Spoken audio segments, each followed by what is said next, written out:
Hello, welcome back to my channel. ನಾನು ಇವತ್ತು ಅಳಸಂದಿ ಕಾಳು ಬೇಳೆ ಉಪಯೋಗಿಸಿ ಸಾಂಬಾರು ಮಾಡೋಣ ಅಂತ ಡೈರೆಕ್ಟ್ ಸಾಂಬಾರೇ ಮಾಡ್ತಾಯಿದ್ದೀನಿ. ಯಾಕಂದರೆ ದೇವಸ್ಥಾನಕ್ಕೆ ಹೋಗಬೇಕಾಗಿತ್ತು ನಾವು, ಅದಕ್ಕೆ ಸಾಂಬಾರೇ ಮಾಡಿಬಿಡೋಣ, ಮಧ್ಯಾಹ್ನ ಬಂದರೆ ಊಟಕ್ಕಾಗುತ್ತೆ ಅಂತ ಮಾಡ್ತಾಯಿದ್ದೀನಿ.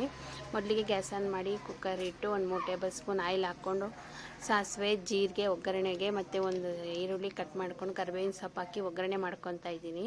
ನಾನು ರುಬ್ಬೋದಕ್ಕೆ ಕಾಯಿ ಮತ್ತು ಟೊಮೆಟೊನ ರುಬ್ಕೊಂಡಿದ್ದೀನಿ.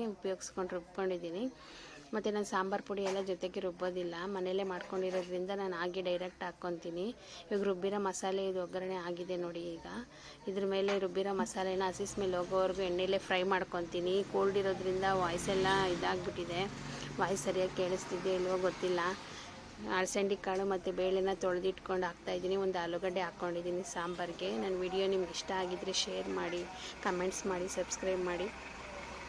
ತೊಗರಿಬೇಳೆ ಮತ್ತು ಅಳಸಂದಿ ಎರಡೂ ಹಾಕ್ಕೊಂಡು ಮಾಡ್ತಾಯಿದ್ದೀನಿ.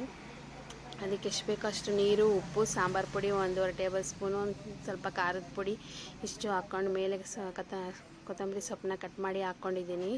ನೋಡಿ ಎಷ್ಟು ಚೆನ್ನಾಗಿರುತ್ತೆ ಸಾಂಬಾರು ಅಂದರೆ ತುಂಬಾ ಚೆನ್ನಾಗಿರುತ್ತೆ. ಚಳಿ ಇರೋದ್ರಿಂದ ಸ್ವಲ್ಪ ಖಾರ ಇಟ್ಕೊಂಡು ಸಾಂಬಾರು ಮಾಡೋದ್ರಿಂದ ಚೆನ್ನಾಗಿರುತ್ತೆ. ಅನ್ನಕ್ಕೂ ಚೆನ್ನಾಗಿರುತ್ತೆ, ಚಪಾತಿ ಜೊತೆಗೆ, ಮುದ್ದೆಗೆ ಎಲ್ಲದಕ್ಕೂ ಚೆನ್ನಾಗಿರುತ್ತೆ ಸಾಂಬಾರು ಟೇಸ್ಟಿಯಾಗಿ. ನೀವು ಬೇಕಾದ್ರೆ ಒಂದ್ಸರಿ ಟ್ರೈ ಮಾಡಿ ನೋಡಿ, ತುಂಬಾ ಚೆನ್ನಾಗಿರುತ್ತೆ. ನೋಡಿ ಎಷ್ಟು